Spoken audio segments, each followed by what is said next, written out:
Hello बच्चों, तो भाई कैसे हो आप सभी। आई होप सारे बच्चे एकदम अच्छे होंगे, एकदम बढ़िया होंगे और एकदम मस्त होंगे बच्चों। तो welcome to this amazing platform of Physics Wallah. क्या हाल चाल है तुम लोगों के। आई होप सारे बालक बढ़िया है, बेहतरीन है और तुम लोगों की बोर्ड की जो प्रिपरेशन है, तैयारी है, वो बहुत अच्छे से चल रही होगी।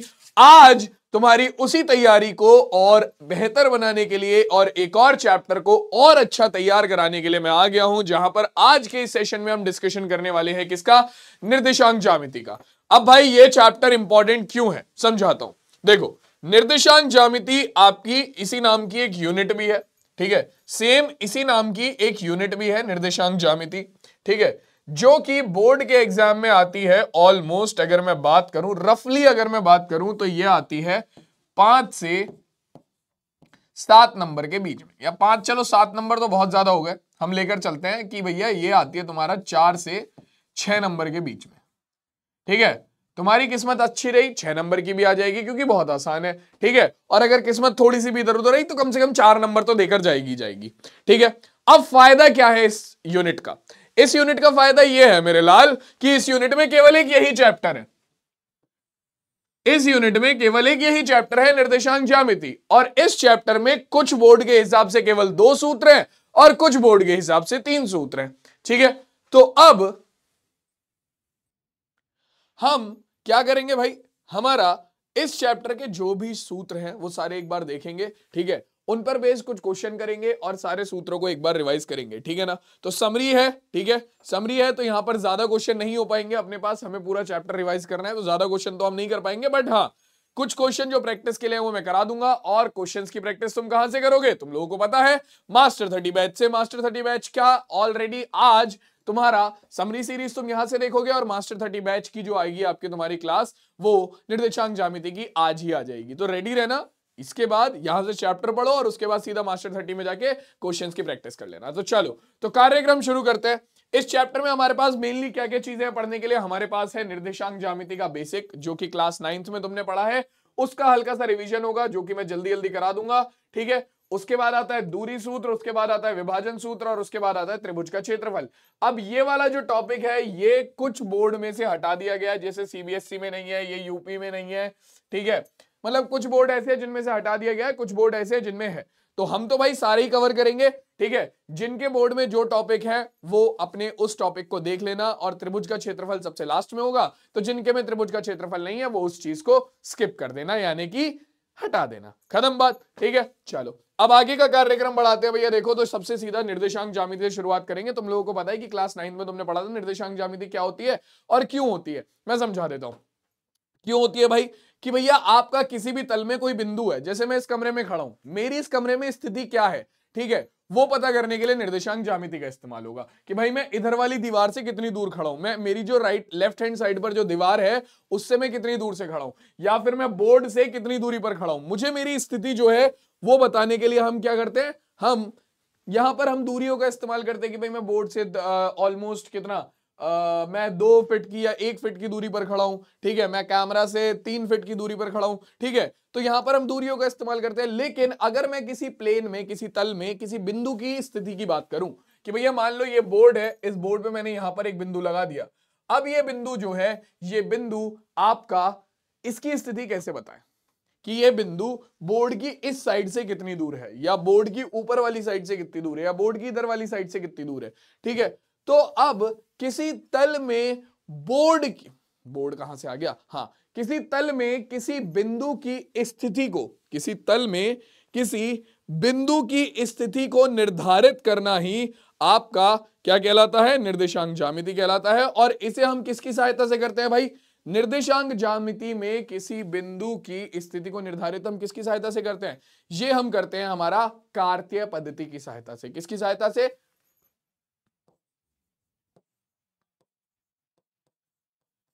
कार्तीय पद्धति। ये सब बेसिक है बच्चों, ये सब बेसिक है, तुम्हें इसकी जरूरत भी नहीं पड़ेगी इतनी, ठीक है। कार्तीय पद्धति। अब ये जो कार्तीय पद्धति होती है, ठीक है, इसके हिसाब से हम कैसे एक बिंदु की स्थिति का पता करते हैं, सुनो मेरी बात। सबसे पहले हम क्या करते हैं, हम दो अक्षों का यहां पर इस्तेमाल करते हैं जो कि एक दूसरे को लंबवत काटती हैं। अब ये अक्ष क्या होती है, इन्हें पहले हम अक्ष नहीं बोलते, हम इस्तेमाल करते हैं दो संख्या रेखाओं का। संख्या रेखा क्या होती है, जिस पर आपकी संख्याएं दर्शाई जाती हैं, बीच में जीरो होता है, जीरो के दाईं तरफ सारी धनात्मक संख्या, बाईं तरफ सारी ऋणात्मक संख्या होती है। ठीक है, तो ऐसी दो हम किस प्रकार की संख्या, दो हमारी संख्या रेखा को लेते हैं, एक जो क्षैतिज हो, जो लेटी हुई हो, ठीक है, और एक जो ऊर्ध्वाधर हो यानी कि खड़ी हुई हो। ठीक है, और ये दोनों एक दूसरे को जीरो पर काटती हैं। ठीक है, जीरो पर काटती हैं और एक दूसरे को 90 डिग्री पर काटती हैं। ठीक है, एक दूसरे को 90 डिग्री पर काटती हैं।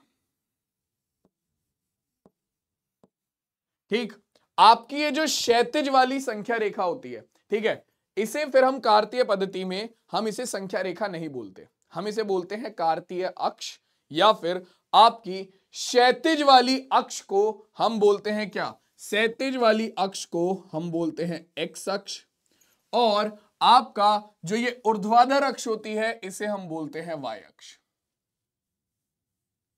ठीक है, वाई अक्ष। ठीक, जहां पर ये दोनों अक्ष एक दूसरे को काटती हैं, जहां पर ये दोनों अक्ष एक दूसरे को काटती हैं, उस बिंदु को बोला जाता है मूल बिंदु। ठीक है, मैं बिल्कुल बेसिक से सारी चीजें क्लियर कर रहा हूं तुम लोगों को। क्या बोला जाता है भाई, मूल बिंदु। ठीक है, मूल बिंदु। अब क्योंकि देखो एक्स अक्ष पर मूल बिंदु के दाईं ओर सारी धनात्मक संख्याएं होती हैं, तो इसे बोला जाता है धनात्मक एक्स अक्ष। ठीक है, एक्स अक्ष पर मूल बिंदु के बाईं ओर सारी ऋणात्मक संख्याएं होती हैं, इसे बोला जाता है ऋणात्मक एक्स अक्ष।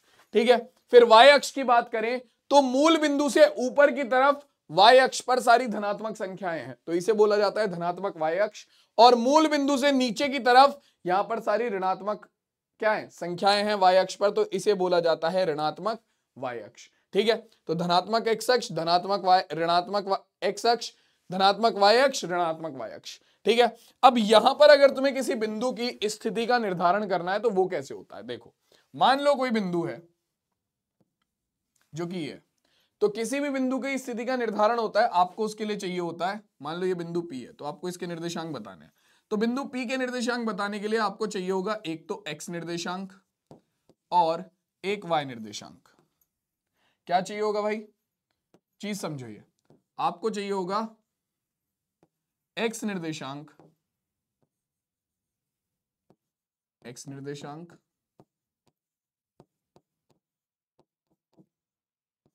और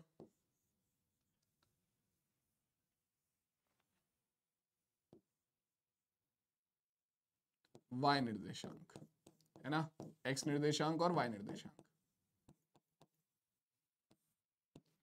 ठीक है, x निर्देशांक और y निर्देशांक, हमेशा इन्हें ऐसे ही लिखा जाएगा, पहले x निर्देशांक आएगा फिर y निर्देशांक आएगा, दोनों को एक ब्रैकेट के अंदर लिख दोगे तो ये बन गए बिंदु के क्या, ये बन गए बिंदु के निर्देशांक। ठीक है, बिंदु के निर्देशांक। जो x निर्देशांक होता है वो क्या होता है, x निर्देशांक होता है तुम्हारा बिंदु की,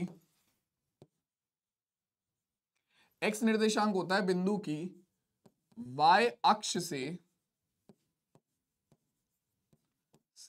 दूरी, बिंदु की y अक्ष से दूरी को हम x निर्देशांक बोलते हैं। और y निर्देशांक क्या होता है, y निर्देशांक होता है आपका बिंदु की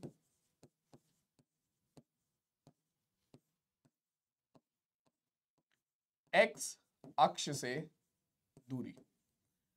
तो देखो आप किसी भी बिंदु का x निर्देशांक कैसे निकालोगे, आप किसी भी बिंदु का x निर्देशांक कैसे निकालोगे, बिंदु से आप x अक्ष पर लंब डालोगे। ठीक है, और ये जहां पर भी x अक्ष को काटेगी वही बिंदु का x निर्देशांक होगा। तो यानी कि ये हो गया 3 बिंदु का x निर्देशांक, जो कि तुम देख सकते हो क्या है, जो कि तुम्हारी बिंदु की y अक्ष से दूरी भी है। ये बिंदु है और ये क्या है, ये तुम्हारी बिंदु की y अक्ष से दूरी भी है। तो जो x निर्देशांक होता है वो क्या होता है, x निर्देशांक तुम्हारा बिंदु की y अक्ष से दूरी होती है। सेम इसी तरीके से तुम्हें y निर्देशांक निकालना है तो बिंदु से y अक्ष पर लंब डालो। ठीक है, जहां पर ये y अक्ष को काटेगा वही बिंदु हो जाएगा क्या, y निर्देशांक। ठीक है, और ये तुम्हारा क्या होता है, ये तुम्हारा बिंदु की x अक्ष से दूरी होती है। देख लो, ये रही x अक्ष और जो 2 है वो बिंदु की x अक्ष से दूरी है। ठीक है, तो ये हो गए बिंदु के निर्देशांक 3, 2। ठीक है, ये हो गए बिंदु के निर्देशांक 3,2। अब आप जब क्या बनाते हो, जब आप अक्ष बनाते हो किसी भी तल पर तो उसे बोला जाता है कार्तीय तल। ठीक है, उसे क्या बोला जाता है, उसे बोला जाता है कार्तीय तल।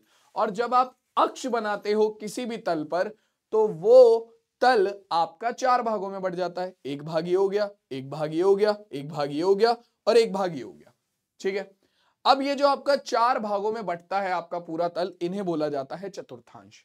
ठीक है, इधर वाले भाग को हम यहां पर चलते हैं एंटी क्लॉकवाइज। इधर वाले भाग को प्रथम चतुर्थांश, इसे द्वितीय, इसे तृतीय, इसे चतुर्थ, इसे चतुर्थ। तो यही लिखा हुआ है, इधर वाले भाग को प्रथम, द्वितीय, तृतीय, चतुर्थ। ठीक है, अब यहां पर पहले एक चीज देख लो कि जो तुम्हारा मूल बिंदु होता है इसके निर्देशांक क्या होंगे।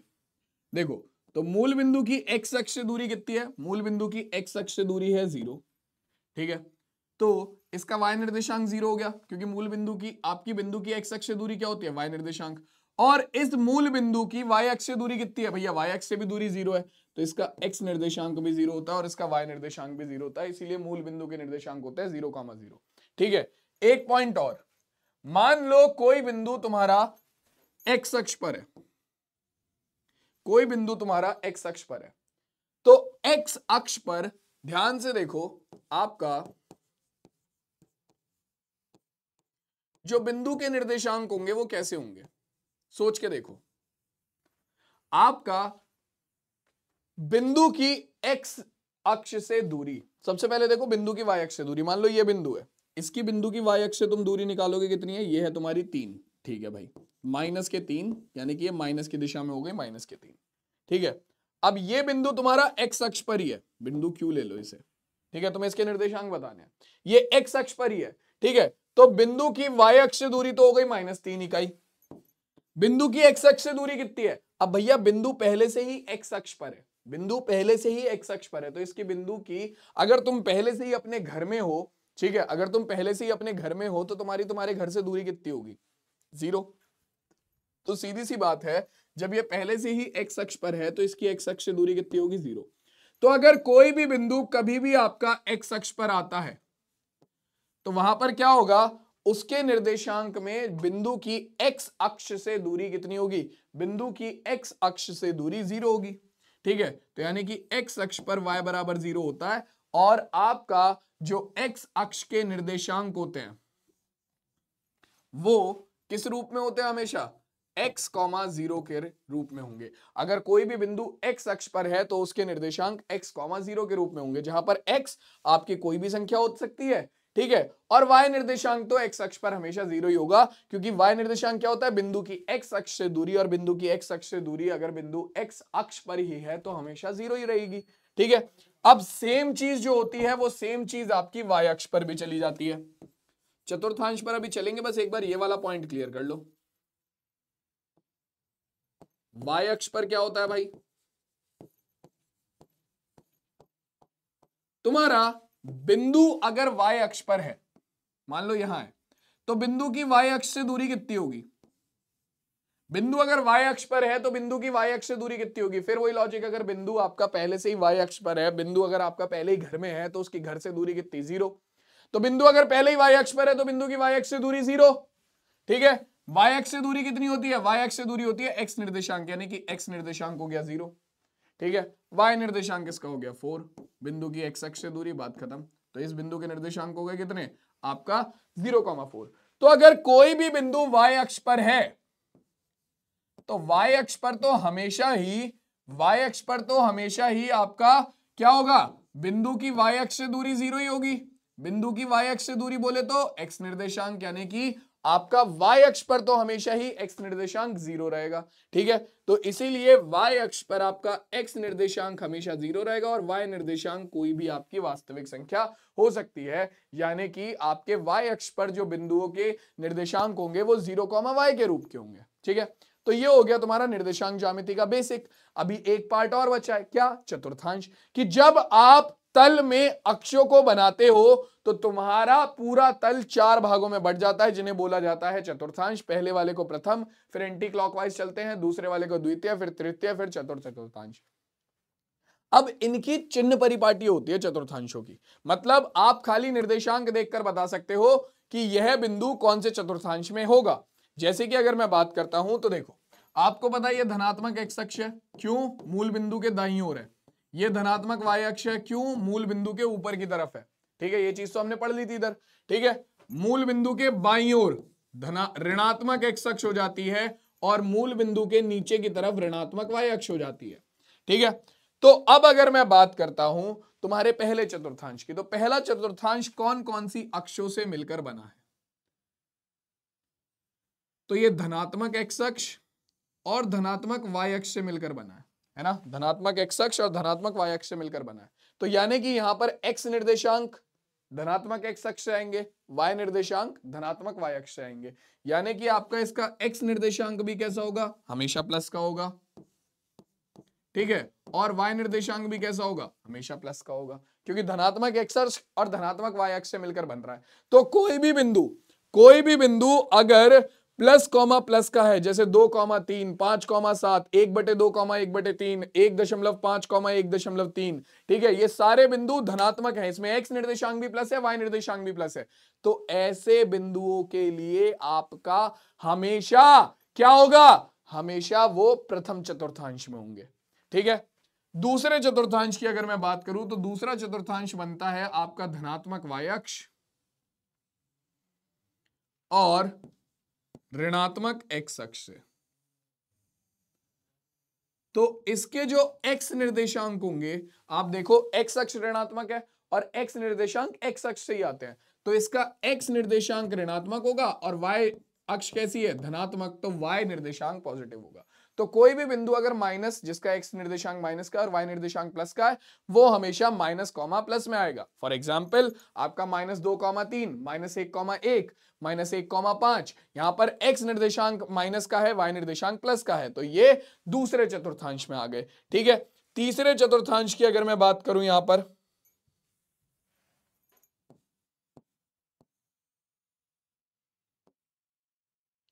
तो तीसरा चतुर्थांश अगर आप देखोगे तो ऋणात्मक एक्स अक्ष और ऋणात्मक वाई अक्ष से बन रहा है। ठीक है, तीसरा चतुर्थांश ऋणात्मक एक्स अक्ष और ऋणात्मक वाई अक्ष से बन रहा है। तो यहां पर आपकी एक्स निर्देशांक भी माइनस का होगा, वाई निर्देशांक भी माइनस का होगा। यानी कि कोई बिंदु अगर ऐसा है -3, -2, -5, -7, -3, -1, तो ये सब क्या है? ये सब तीसरे चतुर्थांश के हैं। ठीक है, अब लास्ट आता है आपका चतुर्थ चतुर्थांश, जहां पर आता है कि भैया देखो ये कौन कौन सी अक्षों से मिलकर बन रहा है? एक तो धनात्मक एक्स अक्ष और एक ऋणात्मक वाई अक्ष। तो धनात्मक एक्स अक्ष यानी कि एक्स निर्देशांक धनात्मक, ऋणात्मक वाई अक्ष यानी कि वाई निर्देशांक ऋणात्मक। यानी कि कोई भी बिंदु जैसे कि 3, -2, 5, -7, 7, -8, ये सब क्या है? यहां पर एक्स निर्देशांक प्लस का है, वाई निर्देशांक माइनस का है, तो ये चौथे चतुर्थांश में होंगे। और इसके साथ बच्चों हमारा चतुर्थांश और चिन्ह परिपाटी वाला टॉपिक भी कंप्लीट हो गया। ठीक है, तो ये मैंने तुम्हें तुम्हारी 18 मिनट के अंदर निर्देशांक ज्यामिति का पूरा क्लास 9th जो थी वो यहां पर करा दी। पूरी की पूरी क्लास 9th का लेक्चर 18 मिनट में खत्म कर दिया गया है, रिवाइज करा दिया गया है। तो आई होप तुम लोगों को ये अच्छे से क्लियर हो गया होगा। किसी को कोई दिक्कत? जल्दी से बताओ भाई, किसी भी बालक को कोई दिक्कत?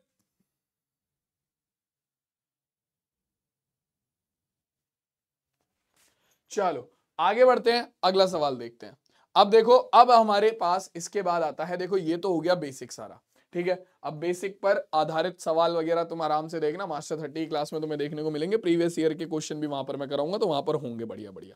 ठीक है, अब चलते हैं हमारे सीधा मेन टॉपिक पर, जो कि है हमारा दूरी सूत्र। ठीक है, तो अब निर्देशांक ज्यामिति का पूरा बेसिक हमने कवर कर लिया है, अब हम चलेंगे सीधा दूरी सूत्र पर। तो दूरी सूत्र क्या होता है कि किसी तल में अगर तुम्हारे पास दो बिंदु हैं, मान लो एक बिंदु है P जिसके निर्देशांक दिए हुए हैं आपका x1, y1, और दूसरा बिंदु है Q, ठीक है, जिसके निर्देशांक दिए हुए हैं तुम्हारे x2, y2, और तुम्हें क्या करना है? तुम्हें इन दोनों बिंदुओं के बीच की अब दूरी निकालनी है। यहां से लेकर यहां तक की दूरी कितनी होगी तुम्हें यह पता करना है। ठीक है, तो अब से अपने पास इंची टेप तो है नहीं तल में निकालने के लिए कि भैया 1 सेंटीमीटर दूरी हो गई, निकल गया। ठीक है, हमें क्या करना पड़ेगा? हमें यहां पर चीजें अपने हिसाब से सॉल्व करनी पड़ेंगी। तो इसके लिए हमारे पास एक सूत्र आता है, मैं डायरेक्ट प्रूव नहीं कराऊंगा यहाँ सूत्र का क्योंकि तुम्हें जरूरत भी नहीं पड़ेगी, ठीक है। तो देखो दूरी सूत्र आपका ये बोलता है कि अगर आपके पास दो बिंदु दिए हुए हैं जिनके निर्देशांक आपके पास हैं, अगर आपके पास दो बिंदुओं के निर्देशांक हैं तो उन दोनों बिंदुओं के बीच की दूरी तुम बड़े आराम से निकाल सकते हो। डायरेक्टली आपका सूत्र होता है क्या, स्क्वायर रूट के अंदर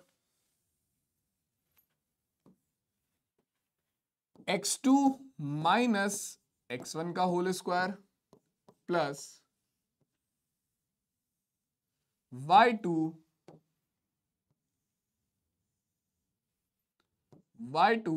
माइनस y1 का whole square, x2 minus x1 का whole square plus y2 minus y1 का होल स्क्वायर। तुम यहां पर x1 माइनस x2 का whole square plus y1 minus y2 का होल स्क्वायर भी लिख सकते हो, उससे फर्क नहीं पड़ेगा। बस ऐसा मत कर देना कि एक तरफ तो लिख लिया x2 माइनस x1 और एक तरफ लिख लिया y1 माइनस y2, ऐसा मत करना। अगर यहां पर पहले 1 लिया है तो इधर भी पहले 1 लेना, और यहां पर पहले 2 लिया है तो इधर भी पहले 2 लेना, ठीक है। x2 माइनस x1 का whole square plus y2 y1 minus का होल स्क्वायर का स्क्वायर रूट, ये हो गया तुम्हारा क्या, आपका किसी भी बिंदु का दूरी सूत्र, ठीक है। x1 y1 आपके पहले बिंदु के निर्देशांक हो गए, x2 y2 आपके दूसरे बिंदु के निर्देशांक हो गए, ठीक है। और इसकी सहायता से आप किन्हीं भी दो बिंदुओं के बीच की दूरी बड़े आराम से निकाल सकते हो, ठीक है। ये है तुम्हारा दूरी सूत्र, ये क्या है भाई, ये है तुम्हारा दूरी सूत्र, ठीक है। इंपॉर्टेंट है, हर साल क्वेश्चन आता है, इस साल भी आएगा, पक्की बात, ठीक है। अब दूरी सूत्र का एक और इस्तेमाल भी होता है कि अगर किसी बिंदु की तुम्हें दूरी निकालनी हो मूल बिंदु से, अब भैया मूल बिंदु के निर्देशांक होते हैं 0,0, ठीक है। और मान लो कोई यहां पर बिंदु है P जिसके निर्देशांक है x, y, तुम्हें क्या करना है, तुम्हें इस मूल बिंदु की दूरी निकालनी है इससे,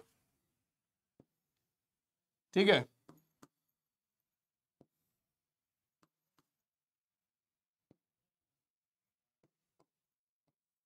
ये लो भाई, ठीक है, तुम्हें P की दूरी निकालनी है O से, मूल बिंदु से। तो देखो मूल बिंदु से दूरी का सूत्र तुम्हें पता है क्या होगा, तुम्हें पता है कि भैया देखो दूरी सूत्र होता है x2 माइनस x1 का whole square y2 minus y1 का होल स्क्वायर। x1 y1 मूल बिंदु के निर्देशांक, x2 y2 बिंदु P के निर्देशांक, तो x2 माइनस x1 का होल स्क्वायर यानी कि x माइनस 0 का whole square plus y2 minus y1 यानी कि y माइनस 0 का होल स्क्वायर। सॉल्व करोगे तो ये आ गया मूल बिंदु से दूरी का सूत्र आ गया स्क्वायर रूट के अंदर x माइनस 0 यानी कि x square plus y minus 0 यानी कि y स्क्वायर। तो डायरेक्टली अगर तुम्हें दो बिंदुओं के मतलब अगर तुम्हें किसी बिंदु के निर्देशांक दिए हैं और उसकी मूल बिंदु से दूरी पूछ रहा है तो तुम्हें कुछ नहीं करना, क्या करना है, उस बिंदु के निर्देशांकों का वर्ग करके जोड़ दो और उसका वर्गमूल कर दो, ठीक है। अगर बिंदु के निर्देशांक x, y हैं तो उसकी मूल बिंदु से दूरी हो जाएगी स्क्वायर रूट के अंदर x square plus y square. Clear हो गई बात, समझ में आ गया, किसी को कोई दिक्कत? चलो बहुत बढ़िया। अब देखो दूरी सूत्र पर आधारित कुछ बेसिक सवाल, ठीक है, कर लेते हैं, प्रैक्टिस कर लेते हैं, ठीक है। तो देखो क्या कह रहा है, बिंदु 2, 3, 4, 1 और के बीच की दूरी ज्ञात करो। तो दो बिंदु दिए हुए हैं तुम्हें, ठीक है। एक बिंदु हो गया कितना x1, y1, ये कितना हो गया आपका 2, 3। दूसरा बिंदु हो गया x2, y2, कितना दिया हुआ है भाई 4, 1।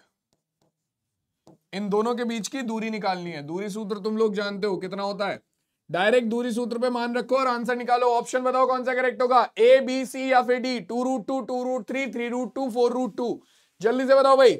ये हो जाएगा, देखो सूत्र होता है आपका x2 माइनस x1 का whole square plus y2 minus y1 का होल स्क्वायर, ठीक है। वैल्यू पुट करेंगे यहां पर, तो x2 की वैल्यू है 4 माइनस x1 की वैल्यू है 2 का होल स्क्वायर प्लस y2 की वैल्यू है कितनी 1 माइनस y1 की वैल्यू है कितनी 3 का होल स्क्वायर। तो 4 माइनस 2 का स्क्वायर प्लस 1 माइनस 3 माइनस 2 का स्क्वायर, ठीक है। तो ये हो जाएगा आपका 2 का स्क्वायर हो गया कितना, 2 का स्क्वायर हो गया 4 प्लस, देखो माइनस की पावर अगर ऑड नंबर होती है जैसे 3 हो गई, 1 हो गई, 7 हो गई, 5 हो गई, 19 हो गई, 15 हो गई, अगर माइनस की पावर ऑड नंबर है तो वो माइनस ही रहता है। और अगर माइनस की पावर इवन नंबर है, 2 हो गया, 4 हो गया, 6 हो गया, 8 हो गया, 10 हो गया, माइनस की पावर अगर इवन नंबर है तो तुम्हारा वो क्या हो जाता है, वो हो जाता है प्लस। तो माइनस की पावर 2 है, प्लस हो जाएगा 2 की पावर 2 4, यानी कि -2 की पावर 2 करेंगे तो वो आएगा +4। ठीक है, 4 + 4 कितना हो गया, स्क्वायर रूट के अंदर 8, जिसे आप लिख सकते हो 4 × 2। 4 को स्क्वायर रूट से बाहर निकाल लो, कितना हो गया 2√2 इकाई। ठीक है, 2√2 इकाई, और यही हमारे इस क्वेश्चन का आंसर हो जाएगा। तो डायरेक्टली सूत्र पर आधारित सवाल था, ऑप्शन नंबर ए जो है वो बिल्कुल करेक्ट आंसर हो गया। किसी भी बच्चे को यहां पर कोई दिक्कत? क्लियर है, डायरेक्टली सूत्र पर आधारित सवाल था, हमने सीधा बिंदु दिए हुए थे, बिंदु के निर्देशांक थे, सूत्र में लगाए और दूरी निकल गई। ठीक है, आगे बढ़ते हैं, अगला सवाल कह रहे 3,4 की बिंदु मूल बिंदु से दूरी निकालो। तो हमें बिंदु 3,4 की मूल बिंदु से दूरी निकालनी है। तो देखो हमें बिंदु के निर्देशांक दिए हुए हैं x, y कितने 3,4। ठीक है, इसकी मूल बिंदु से दूरी निकालनी है। यार ये तो बहुत ही इजी है, आराम से निकल जाएगा। निकालो जरा, मूल बिंदु से दूरी का सूत्र स्क्वायर रूट के अंदर x² + y²। भाई ये प्रीवियस ईयर का सवाल है, बच्चों वाला सवाल है, लेकिन मुझे पता है x का मान कितना है 3, तो 3 का स्क्वायर, y का मान कितना है 4, तो 4 का स्क्वायर। कितना आ जाएगा भाई, 3 का स्क्वायर आ गया 9, 4 का स्क्वायर आ गया 16, 16 और 9 हो गया 25, 25 को स्क्वायर रूट से बाहर निकालेंगे तो ये आ गया 5 इकाई। ये लो भैया, ये हमारे इस क्वेश्चन का आंसर हो गया। कौन सा, 5 इकाई। तो ऑप्शन नंबर सी जो है वो बिल्कुल करेक्ट आंसर हो जाएगा। डायरेक्टली दूरी सूत्र, मूल बिंदु से दूरी का सूत्र लगाया और आंसर निकाल दिया। किसी भी बालक को यहां पर कोई दिक्कत है तो बताओ भाई, क्लियर है सबको? ये जल्दी से बोलो, समझ में आ गया सबको? ये आगे बढ़ा जाए, चलो अब अगला सवाल देखो। अब अगला सवाल थोड़ा सा बड़ा है। ठीक है, क्या कि x और y में एक संबंध ज्ञात कीजिए ताकि बिंदु x, y बिंदु 7,1 और 3,5 से समदूरस्थ हो। ठीक है, और तुम्हारा ये वाला हाल नहीं होना चाहिए, ओवर कॉन्फिडेंस में मत आना। ठीक है, कि भैया after solving one equation in maths, शुरू मजबूरी में किए थे पर अब मजा आने लगा है ना? तो ये जरूरत नहीं है। ठीक है, प्रैक्टिस करते रहना रेगुलर बेसिस पे। ऐसा मत करना कि भैया एक चैप्टर के एक क्वेश्चन को तुमने अच्छे से कर लिया है तो फिर उसके सारे क्वेश्चन कर लोगे, नहीं, एकदम से ऐसे हवा में मत उड़ना। ठीक है, प्रैक्टिस ही तुम्हारे लिए वो चीज है जो तुम्हें अच्छे खासे मार्क्स दिलाएगी बोर्ड में। तो प्रैक्टिस करना, स्किप नहीं करेंगे। चलो भाई, तो देखो अब ये क्या कह रहा है, ये कह रहा है कि आपका, ध्यान से देखो,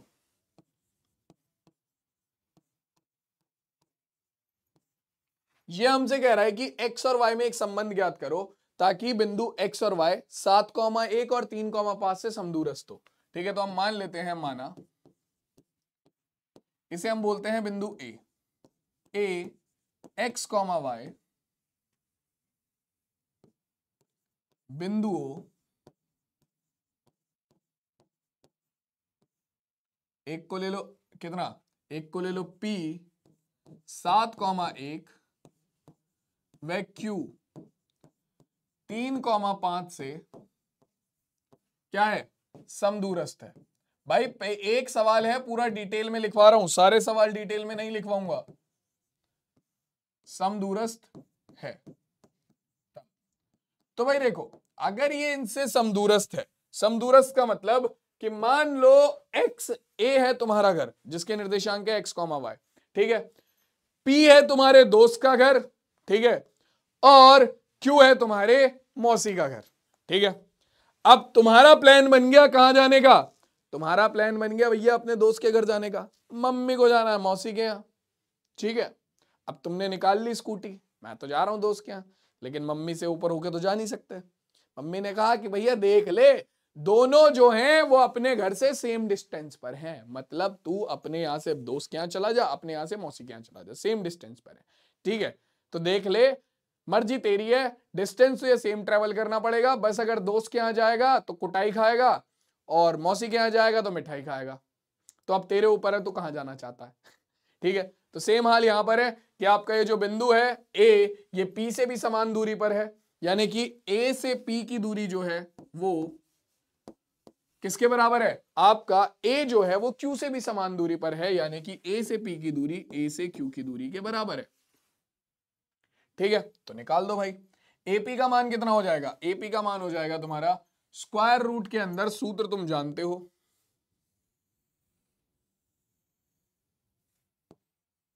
x2 माइनस x1 का होल स्क्वायर। तो AP का मान निकालने के लिए बिंदु A के निर्देशांक x1, y1 और बिंदु P के निर्देशांक x2, y2 होंगे। ठीक है, तो मान निकालो भाई, क्या होगा? ये हो जाएगा x2 माइनस x1 का होल स्क्वायर यानी कि 7 माइनस x का whole square plus y2 minus y1 का होल स्क्वायर यानी कि 1 माइनस y का होल स्क्वायर बराबर किसके? AQ के। तो AQ का मान क्या होगा? स्क्वायर रूट के अंदर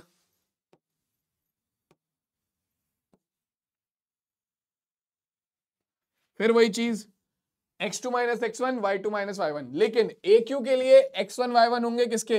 बिंदु A के निर्देशांक, और AQ के लिए x2 y2 होंगे बिंदु Q के निर्देशांक, है ना? तो निकालो फिर से। तो x2 माइनस x1 यानी कि 3 माइनस x का whole square plus 5 minus y का होल स्क्वायर। देखो दोनों तरफ वर्ग है तो दोनों तरफ का क्या कर दो? दोनों तरफ का वर्गमूल कर दो। ठीक है, मतलब दोनों तरफ वर्गमूल है तो दोनों तरफ का वर्ग कर दो। तो ये हो जाएगा स्क्वायर रूट के अंदर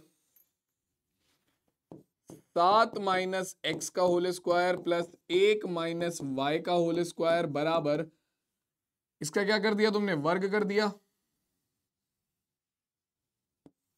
वर्ग बराबर इधर आ गया आपका स्क्वायर रूट के अंदर 3 माइनस एक्स का whole square plus 5 minus y का होल स्क्वायर, इसका भी होल स्क्वायर कर दिया। तो क्या होगा? स्क्वायर से स्क्वायर रूट खत्म, स्क्वायर से स्क्वायर रूट खत्म, दोनों तरफ का वर्ग कर दिया हमने। ठीक है, स्क्वायर रूट हटाने के लिए। तो ये हो गया 7 माइनस एक्स का होल स्क्वायर। तो इसे हम क्या लिख सकते हैं? इसे हम लिख सकते हैं हमारा 7 माइनस एक्स के होल स्क्वायर को a square minus a square plus b square minus 2ab, यानी कि 7 का square plus x square minus के 2 गुणा 7 गुणा एक्स। ठीक है, प्लस 1 माइनस वाई का होल स्क्वायर कितना हो जाएगा? 1 का square plus y square minus के 2 गुणा 1 गुणा वाई, और ये किसके बराबर है भाई? ये बराबर है आपका 3 माइनस एक्स का होल स्क्वायर। तो ये हो जाएगा 3 का square plus x square minus के 2 गुणा 3 गुणा एक्स, ए माइनस बी का होल स्क्वायर, सेम फॉर्मूला लग रहा है, और 5 माइनस वाई का होल स्क्वायर। तो ये हो जाएगा आपका कितना? प्लस 5 का square plus y square minus 2 गुणा 5 गुणा वाई। ठीक है, इन सबको उठाकर एक तरफ ले आओ सॉल्व करके। तो सबसे पहले है 7 का स्क्वायर, तो 7 का स्क्वायर हो जाएगा 49 प्लस एक्स का स्क्वायर यानी कि एक्स स्क्वायर माइनस 2 गुणा 7 गुणा एक्स, 2 सत्ते 14 एक्स। ठीक है, प्लस 1 का स्क्वायर 1 हो गया प्लस वाई स्क्वायर रहेगा माइनस 2 गुणा 1 गुणा वाई, तो ये हो गया 2 एकम 2 गुणा वाई 2 वाई। ठीक है, बराबर के साइन के जो इधर थे इन सबको उठाकर भी इधर ले आओ। तो 3 का स्क्वायर होगा 9, ठीक है, प्लस का 9 दूसरी तरफ आएगा तो माइनस का 9 हो जाएगा, प्लस एक्स स्क्वायर, प्लस का एक्स स्क्वायर बराबर के साइन की दूसरी तरफ आएगा, माइनस का एक्स स्क्वायर हो जाएगा, माइनस 2 गुणा 3 गुणा एक्स यानी कि 2 तिया 6, तो माइनस के 6x साइन प्लस बराबर के साइन के दूसरी तरफ आएगा तो प्लस के 6x हो जाएगा। 5 का स्क्वायर 25, प्लस का 25 इधर आएगा, माइनस का 25 हो जाएगा। वाई स्क्वायर तो प्लस का वाई स्क्वायर इधर आएगा, माइनस का वाई स्क्वायर हो जाएगा, और आपका माइनस के 2 पंजे 10 वाई, ठीक है, माइनस का 10 वाई इधर आकर प्लस का 10 वाई हो जाएगा। ठीक है, और दूसरी साइड क्या बचा? बराबर के चिन्ह के दूसरी तरफ बचा 0, क्योंकि सब कुछ तो उठा के तुम इधर ले आए। अब यहां पर जो सॉल्व हो रहा है उसे सॉल्व कर दो, जो हल हो रहा है उसे हल कर दो, जो कट रहा है काट दो, जो पिट रहा है पीट दो। देखो plus x square minus x square 0 हो गया, plus y square minus y square 0 हो गया। मुझे तो ये दिख रहा था सबसे पहले, ठीक है। अब देखो सबसे पहले आपके पास माइनस के 14x और प्लस के 6x, तो माइनस 14x प्लस 6x हो जाएगा माइनस के 8x। बहुत बढ़िया। माइनस 2y प्लस 10y कितना हो गया? प्लस के 8y। और कुछ तो नहीं है? नहीं जी। अब देखो 49 और एक 50, माइनस 9 41 और माइनस 25, तो ये हो जाएगा कितना? माइनस के 21 और आपका कितना? 5 माइनस करना है 21 में से, ये आ गया 16। तो हमारे पास आ गया कितना? हमारे पास आ गया प्लस के 16 बराबर 0। प्लस के 16 आएगा ना, माइनस 25 ये हो जाएगा माइनस के 34। हाँ जी, प्लस के 16 आएगा, 50 माइनस 34 हो जाएगा प्लस के 16। ठीक है, यहां से हम एक काम करते हैं, माइनस के 8 कॉमन ले लेते हैं। तो माइनस 8x में से माइनस के 8 कॉमन लिया, x बचा। ठीक है, 8y में से माइनस के 8 कॉमन लिया, माइनस का y बचा। और 16 में से माइनस के 8 कॉमन लिया तो माइनस का 2 बचा बराबर 0। तो ये माइनस का 8 इधर भाग में चला जाएगा, अपने पास आ गया x माइनस वाई माइनस 2 बराबर 0 बटे माइनस 8 के 0 के बटे में कोई भी संख्या लिया उसका मान होता है 0। तो आपका माइनस के 2 उठकर इधर जाएगा, तो आपके पास आ गया कितना? x माइनस वाई बराबर माइनस का 2 इधर गया तो ये हो जाएगा प्लस 2। तो x माइनस वाई बराबर आ गया 2 के, और ये तुम्हारा क्या हो जाएगा बच्चों? ये संबंध हो जाएगा x और y में, जो कि इन्होंने सत्यापित स्थापित करने को बोला था जब आपका बिंदु x, y 7,1 से और 3,5 से क्या हो? समदूरस्थ हो। और इसी के साथ हमारा जो ये वाला सवाल है वो यहीं पर खत्म हो जाता है। क्लियर हो गई बात? आ गया पूरा सवाल समझ में? जल्दी से बताओ भाई, सबको आ गया ये समझ में? आगे बढ़ा जाए? चलो अगला सवाल देखो क्या कह रहा है। अब आगे हम चलेंगे सीधा हमारे विभाजन सूत्र पर। दूरी सूत्र में यहीं तक रखते हैं, ठीक है। विभाजन सूत्र की बात करते हैं। तो विभाजन सूत्र क्या बोलता है? देखो जैसे दूरी सूत्र क्या बता रहा था कि भैया देखो, तुम्हारे पास अगर दो बिंदु हैं, दूरी सूत्र बता रहा था कि तुम्हारे पास अगर दो बिंदु हैं तो तुम उन दोनों बिंदुओं के लिए क्या करोगे? उन दोनों बिंदुओं के बीच की दूरी निकाल सकते हो। विभाजन सूत्र बताता है कि सुनो, अगर तुम्हारे पास कोई दो बिंदु है P जिसके निर्देशांक है x1, y1 और Q, और इन दोनों बिंदुओं के बीच में कहीं पे भी Q के निर्देशांक है x2, y2, और इन दोनों बिंदुओं के बीच में कहीं पर भी एक तीसरा बिंदु आ गया, ठीक है, कहीं पर भी ये बिंदु आ गया बिंदु A, ठीक है, ये है हमारा विभाजन बिंदु, जिसने क्या करा? पूरी रेखा को विभाजित कर दिया। क्या करा भाई? पूरी रेखा को विभाजित कर दिया, यानी कि बांट दिया। दो दोस्त थे P और Q, और उन दोनों दोस्तों के बीच में एक नया दोस्त आ गया A, ठीक है। तो इस A ने उन दोनों दोस्तों की दोस्ती तोड़वा दी, ठीक है, यानी कि इसने विभाजन कर दिया। और मान लो इसने किस अनुपात में विभाजन किया? इसने किया M अनुपात N में विभाजन, ठीक है। इसने किया भाई साहब ने आपका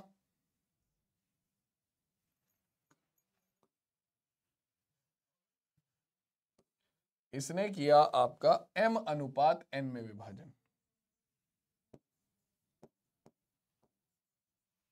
ठीक है।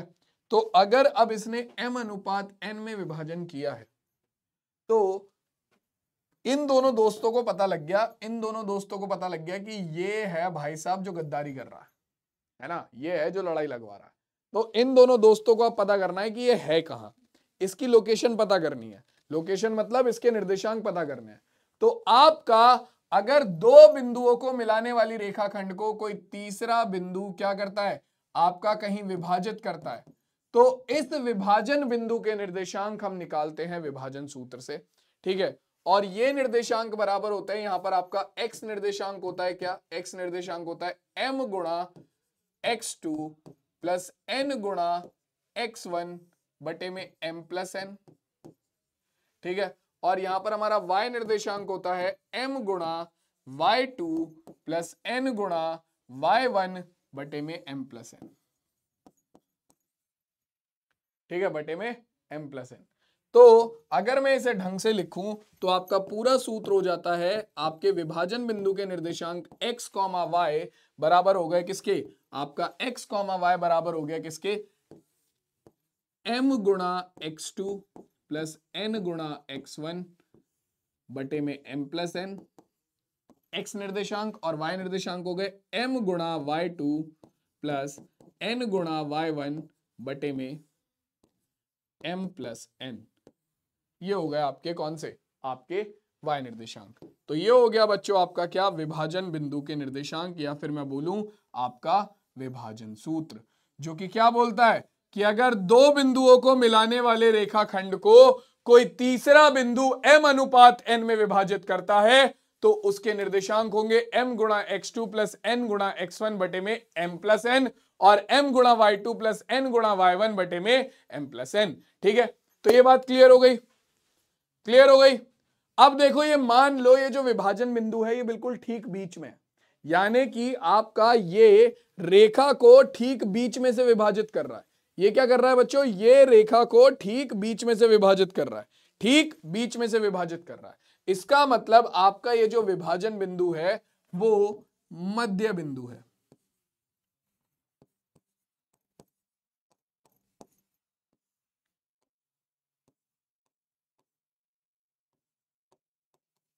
ठीक है, पी और क्यू के निर्देशांक हो गए x2 y2। यहां पर आपका ठीक बीच में आपका बिंदु आ गया ए। अब ये बीच में है तो मतलब इसका इधर वाला भाग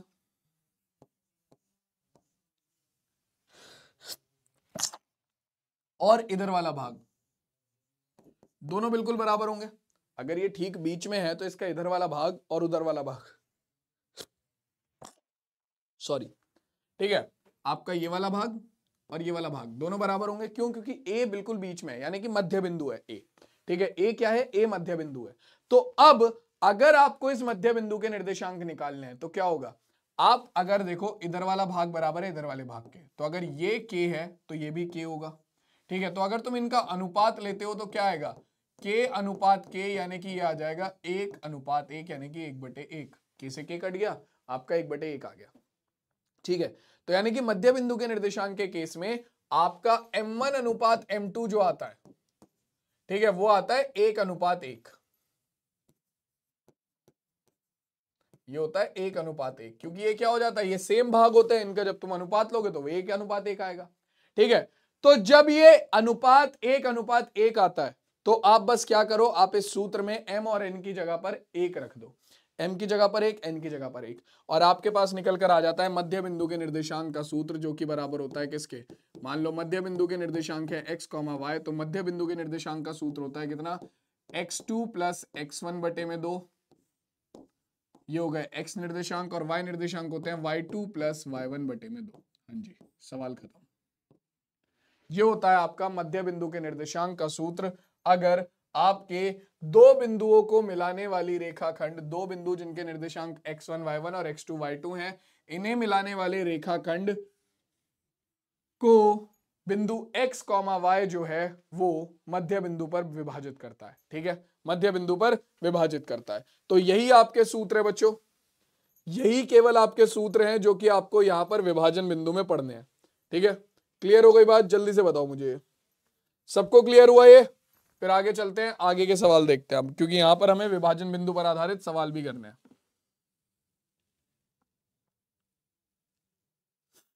चले भाई, देखो आ जाओ। सबसे पहला सवाल क्या कह रहा है, सबसे पहला सवाल आपका मध्य बिंदु पर ही आधारित है, जो अभी अभी हमने देखा है। बिंदु 3,4 और 5,2 को मिलाने वाले रेखाखंड के मध्य बिंदु के निर्देशांक निकालो। तो देखो x1, y1 मिल गया तुम्हें कितना, ये मिल गया आपका 3,4। x2, y2 तुम्हें मिल गया कितना, ये मिल गया तुम्हें 5,2। तुम्हारे मध्य बिंदु के निर्देशांक का सूत्र क्या होता है, मध्य बिंदु के निर्देशांक का सूत्र होता है तुम्हारा x2 प्लस x1 बटे में 2, y2 प्लस y1 बटे में 2।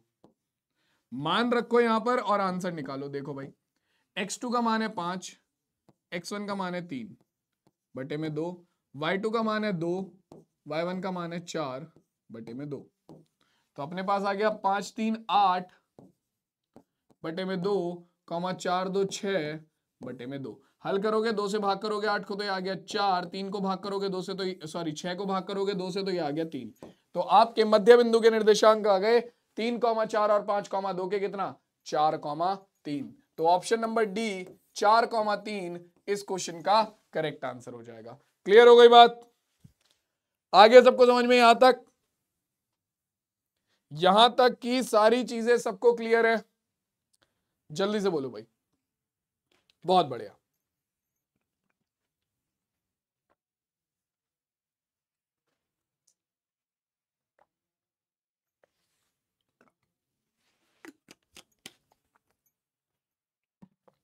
कुछ और सवाल देखते हैं विभाजन सूत्र पर। जैसे कि ये सवाल है, कहता है कि उस बिंदु के निर्देशांक ज्ञात करो जो 4,-3 को 8,5 को जोड़ने वाले रेखाखंड को आंतरिक रूप से 3:1 में विभाजित करता है। तो देखो सारी चीजें हैं हमारे पास, डायरेक्ट सूत्र से हल होने वाला सवाल है। और इसके सवाल विभाजन में बता देता हूं, विभाजन सूत्र के सवाल 3 नंबर या 4 नंबर में ही आते हैं। ठीक है, तो ये सवाल डायरेक्ट सूत्र से हल होने वाला है, तो ये 3 नंबर में आएगा। तो ध्यान से देखो क्या है भाई, यहां पर तुम्हें दिया हुआ है दोनों बिंदु।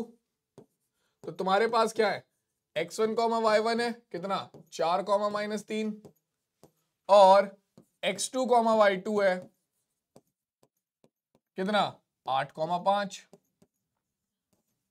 ठीक है, m1 अनुपात n2 या m अनुपात n तुम्हें दिया हुआ है कितना 3:1।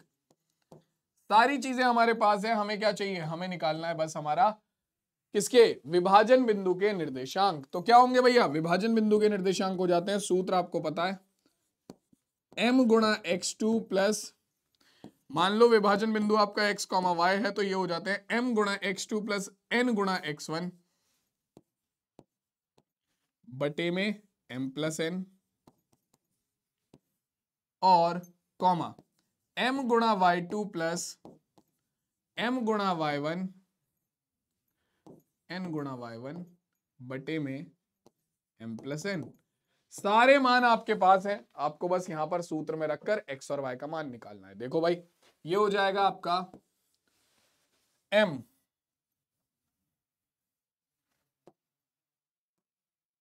ये होगा आपका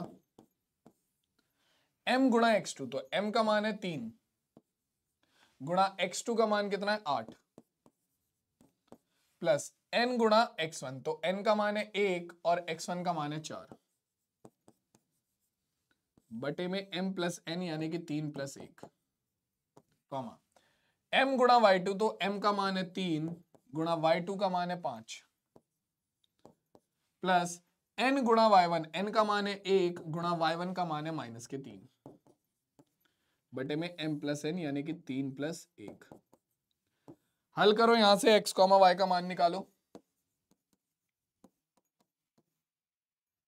तो ये होगा 8 × 24 प्लस 4 × 4 बटे में 3 और 1 4 कॉमा ये होगा 3 × 5 = 15 और माइनस के 3 × 3, तो 15 - 3 बटे में 4। तो हमारे पास आ गया मान कितना 24 और 4 28 बटे में 4 कॉमा 15 और -3 12 बटे में 4। हल करेंगे, यहां से x, y का मान कितना आ गया, x, y का मान आ गया 4 से भाग करेंगे 4 × 7 = 28 कॉमा 4 × 3 = 12। हाँ जी, तो आपके विभाजन बिंदु के निर्देशांक निकल कर आ गए 7,3 और यही हमारे इस क्वेश्चन का आंसर हो जाएगा। ठीक है, यही हमारे इस क्वेश्चन का सिंपल आंसर हो जाएगा। क्लियर हो गई बात? समझ में आ गया सबको ये?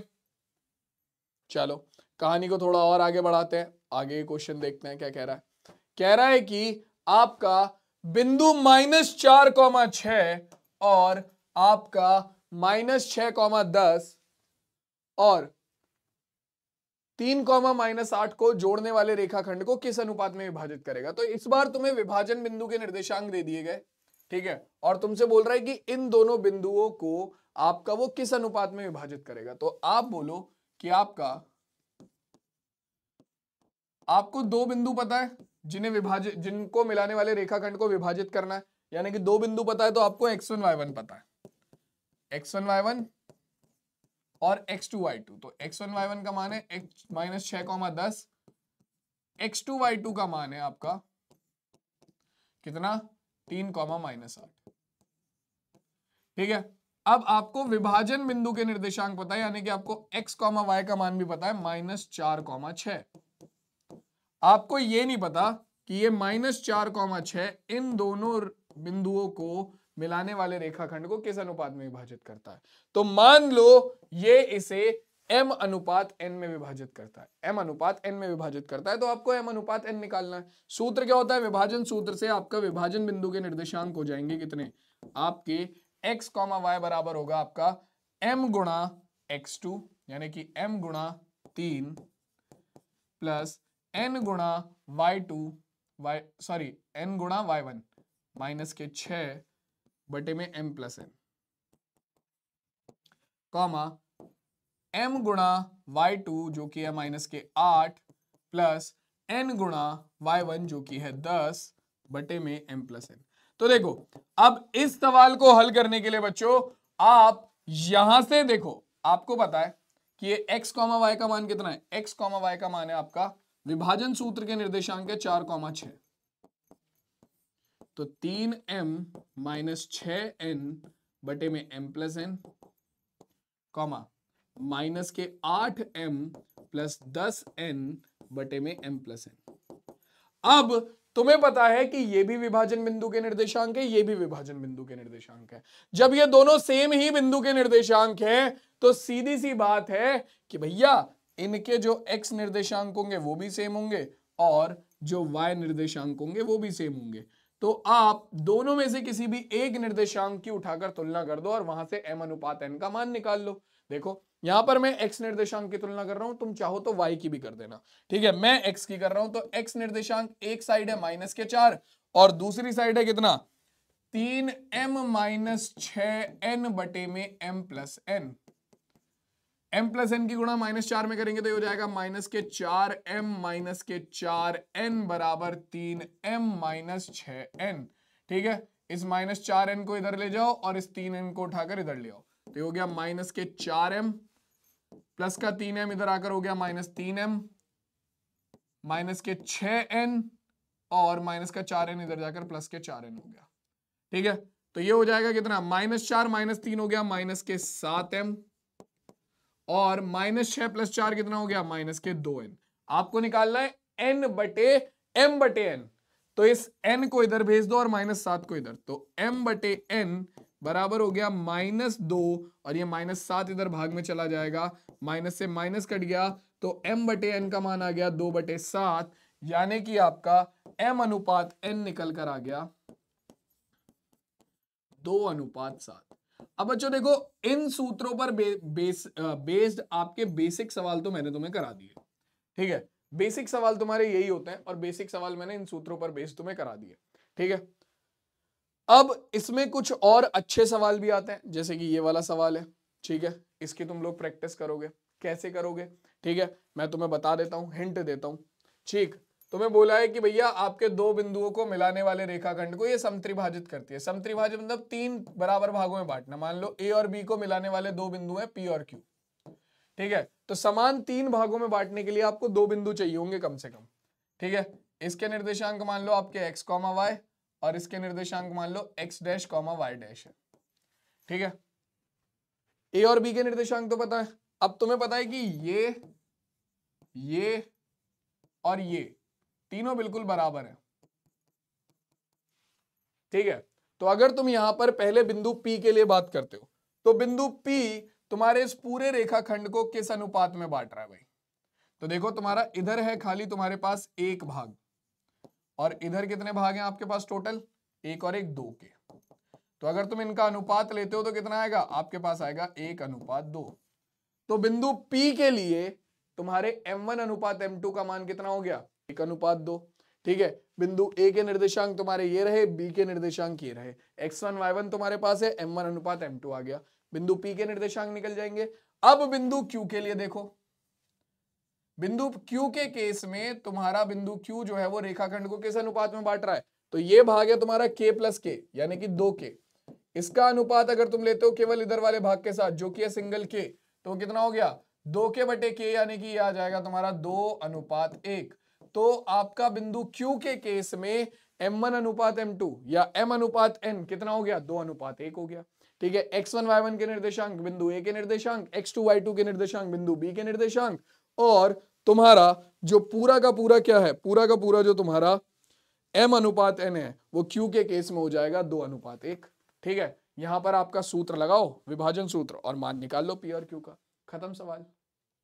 ठीक है, अब इसके बाद आता है बच्चों तुम्हारे पास क्या, अब इसके बाद सीधा हम चलेंगे, हमारे पास आता है डायरेक्टली क्या, त्रिभुज का क्षेत्रफल। तो भैया त्रिभुज का क्षेत्रफल क्या बोलता है निर्देशांक ज्यामिति में, कि अगर मान लो तुम्हारे पास 3 बिंदु है, ठीक है, एक बिंदु है A, एक बिंदु है B और एक बिंदु है C, और तुम्हें तीनों बिंदुओं के निर्देशांक दिए हुए हैं, तुम्हें तीनों बिंदुओं के निर्देशांक पता है।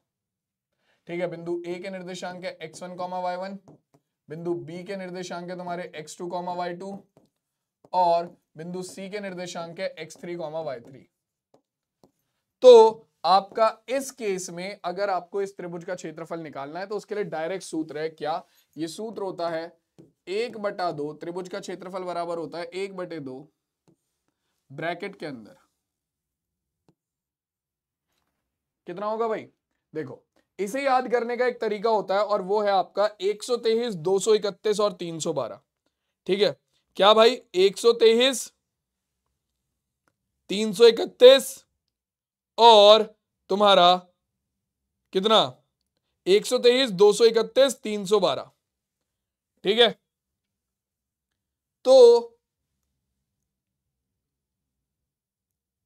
अगर हम देखें तो यहां से डायरेक्टली तुम क्या निकाल सकते हो, त्रिभुज का क्षेत्रफल निकाल सकते हो जिसके निर्देशांक तुम्हें दिए हो। ठीक है, जिसके निर्देशांक तुम्हें दिए हो।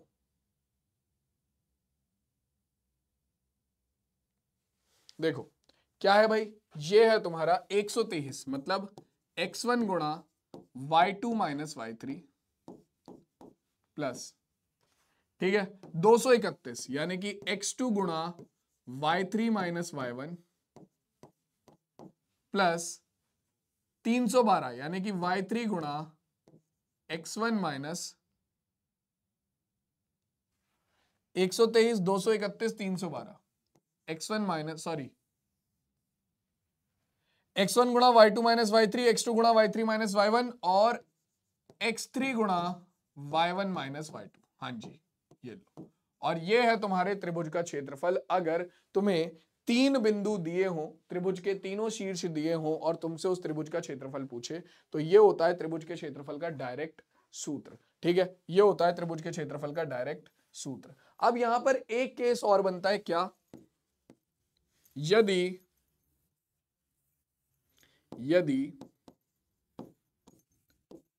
तीन बिंदु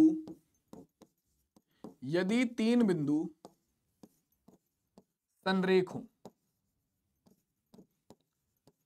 तो भाई अगर 3 बिंदु संरेख हैं, अगर 3 बिंदु संरेख हैं तो क्या होगा, आपका 3 बिंदु संरेख है यानी कि तीनों बिंदु आपके एक ही रेखा पर है, तो उनसे बनने वाले त्रिभुज का क्षेत्रफल कितना होगा, उनसे बनने वाले त्रिभुज का क्षेत्रफल क्या हो जाएगा, अगर 3 बिंदु हैं और तीनों बिंदु संरेख हैं तो सीधी सी बात है त्रिभुज का क्षेत्रफल हो गया बराबर 0 के, यानी कि आपका 1/2 ब्रैकेट के अंदर x1 y2 minus y3 plus x2 y3 minus y1 और plus x3 y1 minus y2, ये डायरेक्टली बराबर हो जाता है 0 के अगर आपका तीन बिंदु आपस में संरेख हो। 2 की गुणा तुम इधर कर दोगे तो तुम्हारे पास आ जाएगा कितना, 2 की गुणा 0 में करोगे 0 आएगा, तो तुम्हारे पास आ गया x1 y2 minus y3 plus x2 y3 minus y1 plus x3 y1 minus y2। तो यानी कि बच्चों अगर तुम्हारे पास 3 बिंदु संरेख हैं तो उस स्थिति में तुम्हारे पास ये वाली सिचुएशन बनेगी और तुम इसका इस्तेमाल करके जो भी चीज तुम्हें सिद्ध करनी है वो कर सकते हो। क्या कि अगर भैया आपका 3 बिंदु संरेख है तो उनसे बनने वाले त्रिभुज का क्षेत्रफल 0 के बराबर होगा, यानी कि ये सूत्र डायरेक्टली 0 के बराबर हो जाएगा। और अगर तुम्हें 3 बिंदु दिए हो और तुमसे पूछे कि उनसे बनने वाले त्रिभुज का क्षेत्रफल क्या होगा, ये रहा सूत्र। ठीक है, ये रहा सूत्र। ठीक, बेसिक क्वेश्चन देखते हैं। जैसे कि ये क्वेश्चन दिया हुआ है, कह रहे हैं कि x, y 1, 2 और 2, 1 से बने त्रिभुज का क्षेत्रफल 6 वर्ग इकाई है, तो सिद्ध करो कि x + y बराबर होगा 16 के। तो डायरेक्टली अब मैं सूत्र लगाऊंगा, त्रिभुज का क्षेत्रफल हमें दे रखा है 6, तो ये बराबर होगा x 1/2 x1 का मान है x गुणा y2 - y3 यानी कि 2 - 1।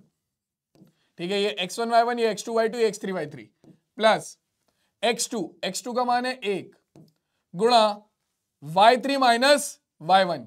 ठीक है, यानी कि 1 - y plus x3 y1 - y2 यानी कि y - 2। हाँ जी, ये बन गया आपका पूरा सूत्र। ठीक है, 2 की गुणा इधर कर देंगे 12 में, मैं डायरेक्टली सॉल्व कर रहा हूं। 2 फिर x की गुणा अंदर करेंगे, देखो 2 - x कितना होगा, 2 - 1 1 गुणा x आ गया प्लस 1 एकम 1, सीधी सी बात है, 1 की गुणा इसमें करोगे तो ये हो जाएगा 1 - y। ठीक है, 2 की गुणा y में करोगे तो ये हो गया 2y, और 2 की गुणा करेंगे हम किस में, 2 की गुणा करेंगे हम हमारे किस में, हमारा 4 में, तो ये कितना हो जाएगा, 2 की गुणा करेंगे -2 में तो हो गया -4।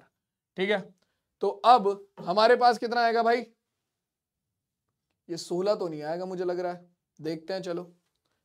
अपने पास आएगा x 12 x माइनस, देखो x 2y - y plus y और -4 + 1, -4 + 1 हो गया -3, -3 इधर जाएगा प्लस हो जाएगा, तो हमारे पास आ गया 12 + 3 15, यानी कि अपने पास आ रहा है x + y बराबर 15, जबकि इन्होंने बोला है आना क्या चाहिए, x + y बराबर 16, है ना। तो एक बार चेक कर ले हमने कहीं गलती तो नहीं करी है।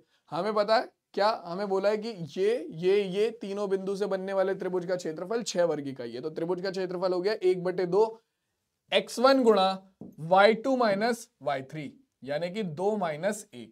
ठीक है, x2 गुणा y3 - y1 यानी कि 1 - y।